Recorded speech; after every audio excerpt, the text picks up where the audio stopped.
Ek gaan vir julle wys om botterversiersuiker te maak. Ek gebruik versiersuiker wat ek klaar gesif het.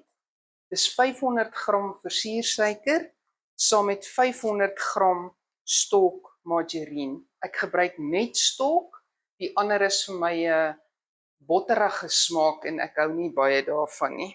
Jy kan geel of wit stok gebruik. Die margarine is kamertemperatuur. Jy kan sien hy's redelik sag. Dit moet verkieslik kamertemperatuur wees as jy dit gebruik. Ek sny dit so bietjie kleiner. As jy iets soos 'n troukoek wil versier wat jy wit versiersuiker wil hê, moet jy verkieslik die wit margarine gebruik, want anders kom jou versiersuiker so lig beige kleur uit. So ek vat my sagte margarine, gooi dit in my mengbak. 500 gram margarine vir 500 gram versiersuiker.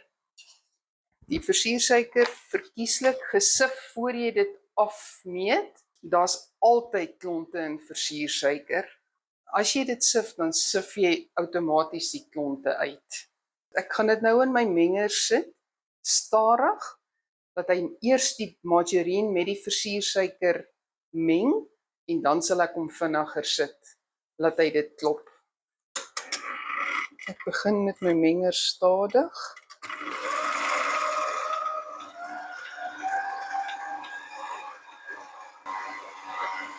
En sien hy begin die versiersuiker nat maak, daar begin hy 'n bolletjie maak. Nou sit ek hom op sy vinnigste.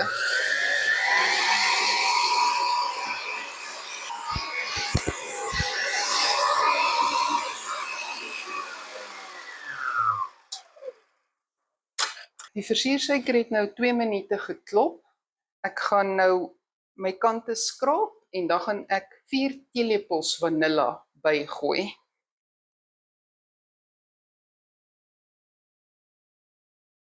Dis my vanilla.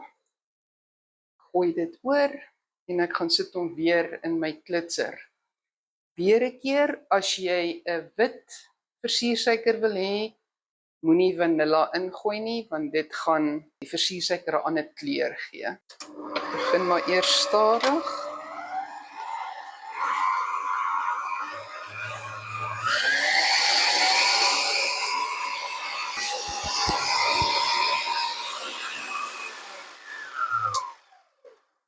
Hy het nou 5 minute geklop, so ek gaan nou weer die kante skraap, net vir ingeval daar versiersuiker onder sit.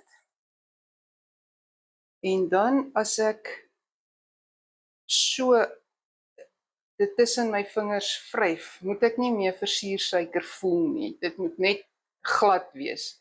Ek voel nog versiersuiker, so ek gaan dit nog vir 3 minute klop.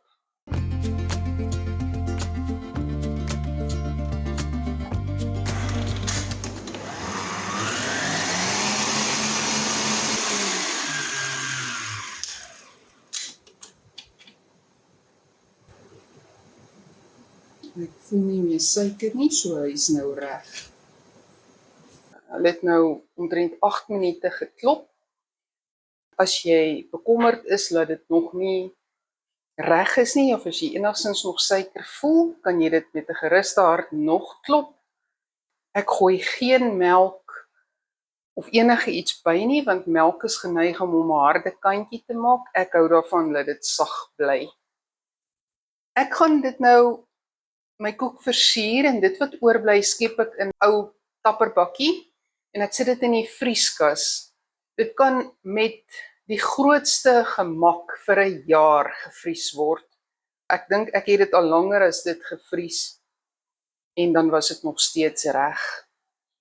As ek my koek begin bak, dan haal ek my bakkie versiersuiker uit. Dit staan seker 3 tot 4 ure net op die tafel.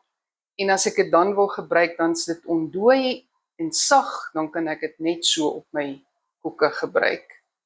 Moet dit verkieslik nie in 'n mikrogolfoond warm maak nie, want hy smelt, die botter kom dan weer uit en dan of die margarine en dan lyk die versiersuiker effens snaaks. As jy wil sjokolade versiersuiker maak, kan jy kakaopoeier bygooi. Dit saam met die versiersuiker sif, soos ek skep nou die helfte van dit uit as wit versiersuiker en die ander gooi ek 'n half koppie kakao op, sit dit weer in my klitser, laat hy dit net weer vir my deurmeng en ek gebruik dit so vir kakao versiersuiker. Ek gaan nou my vanilla koek versier.